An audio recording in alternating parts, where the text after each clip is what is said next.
और धीरज नामक बाप बेटे रहते थे। रमेश का एक छोटा चाबी बनाने का दुकान था। धीरज भी छोटी उम्र से अपने पिताजी के साथ रह के चाबी बनाना सीख के उनके साथ बनाता था। एक दिन धीरज और उनके पिताजी अपने दुकान में काम कर रहे थे जब एक आदमी आता है। मेरे घर का चाबी खो गया, मेरे साथ आके ताला खोलोगे? धीरज, बेटा तुम यहीं रह के दुकान को संभालो, मैं जाके घर का ताला खोल के आता हूँ। ऐसे कहकर उस आदमी के साथ जाता है। बहुत दूर चलने के बाद, यही मेरा घर है, ताला खोलिए। उसी गांव में पले पड़ने के कारण रमेश को उस गांव में रहने वाले सारों के घर अच्छे से पता था। उस आदमी के दिखाए हुए घर रमेश के पहचान के वालों का होने पर वो सोच में पड़ जाता है। बाबू, जो चाबियां मेरे पास अभी है उनसे इस ताला को खोल नहीं पाऊंगा। दूसरे चाबियों का गुच्छा घर के पास है, जाके ले आते हैं। ऐसे कहकर उस आदमी को जमींदार के पास लेके जाता है। प्रभु, ये आदमी चाबी खोने का बहाना बना के मेरे पास आया है और मुझे कोई दूसरे आदमी का घर दिखा के खोलने के लिए कहा, इसीलिए मैं इसको आपके पास ले आया। तुम बहुत होशियार आदमी हो, इसीलिए इसको मेरे पास ले आ सके। ऐसे जमींदार रमेश की तारीफ करता है और रमेश अपना दुकान वापस चला जाता है। पिताजी, आपने ताला खोला? और जो भी हुआ धीरज के पिता उसे बताते हैं। धीरज, हमारे पास ताला बनवाने के लिए बहुत सारे लोग आएंगे बेटा। उनमें अच्छे और बुरे दोनों तरह के आदमी होंगे, इसीलिए हमें होशियारी से काम करना चाहिए। कुछ साल बाद धीरज के पिताजी का देहांत हो जाता है और धीरज अकेले ताला बनाते हुए दुकान चलाता है। धीरज कोई भी तरह का ताला बनाने के काबिल बन जाता है। एक दिन धीरज के दुकान को एक आदमी आता है। मुझे इस चाबी का एक नकल बना के दे सकते हो? जी हाँ, बिल्कुल, पर नई चाबी के लिए 500 रुपए लगेंगे। ठीक है, बना के दो। और धीरज वो नकली चाबी बना के देता है और गोपाल पैसे देके वहां से चला जाता है। अगले दिन भी गोपाल धीरज के पास एक और चाबी लेके उसी की तरह एक नया वाला बनाने के लिए कहता है। ऐसे हर रोज गोपाल एक एक चाबी लाके उसका नकल बनाने के लिए धीरज को पैसे देता था। वैसे एक दिन जब गोपाल नया चाबी बनवाने धीरज के दुकान पर आता है, आप हर रोज नई चाबियां बनवाते हो, इतने सारे नकली चाबियों का आप करते क्या हो? चाबियों को खोने का डर से मैं इन्हें ऐसे बनवाते रहता हूँ। ये कहकर चाबी लेके वहां से चला जाता है।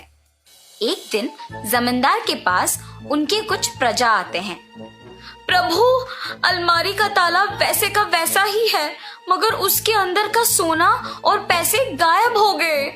जी प्रभु, हमारे घरों में भी वही हुआ है। ये सब जमींदार से कह के दुखी होते हैं। तुम्हारे जेवर और पैसे किसने लिए, इसका मैं पता लगाता हूँ। आप लोग मुझ पे भरोसा करके घर वापस जाओ। जमींदार के बातों का यकीन मानकर प्रजा वापस घर जाती है। सैनिकों, तुम लोग भी इनके पीछे पीछे जाओ।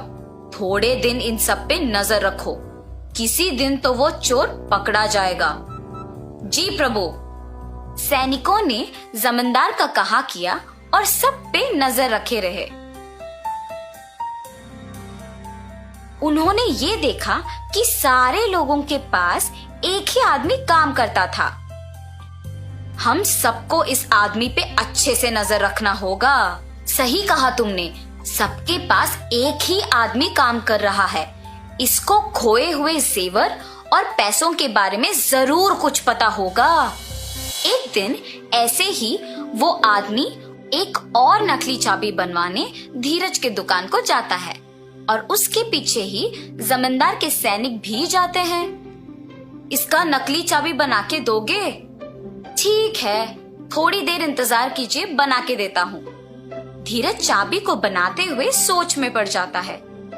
मुझे इस आदमी पे शक है, पर इसके वजह से मुझे बहुत पैसे मिल रहे हैं। वो इन चाबियों के साथ कुछ भी करे, मुझे क्या। और नकली चाबी बना के उसे देता है। गोपाल उसे पैसे देकर वहां से चला जाता है। सैनिक भी गोपाल का पीछा करते हैं और उस पे नजर रखते हैं। जब आसपास कोई नहीं होता है तो गोपाल असली चाबी को उसकी जगह पे रख के नकली चाबी से तिजोरी खोल के उसमें से सब कुछ चोरी कर लेता है।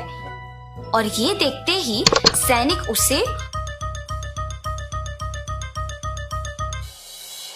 और नकली चाबियां बनाने के लिए धीरज को जमींदार के पास ले जाते हैं। धीरज, क्या तुमने गोपाल के लिए नकली चाबियां बनाई? जी प्रभु, मैंने गोपाल के लिए बहुत सारी नकली चाबियां बनाई। और तुमने क्या एक बार भी उसकी नीयत के बारे में नहीं सोचा? मुझे माफ कर दीजिए प्रभु, मैंने सिर्फ पैसों के बारे में सोचा है। पैसों की आशा में मैंने गोपाल पे आए हुए शक को भी नजरअंदाज कर दिया। अगर मैं तभी जमींदार को ये बात बता दिया होता तो अब मुझे ये स्थिति नहीं आती। ऐसे सोचकर दुखी होता है।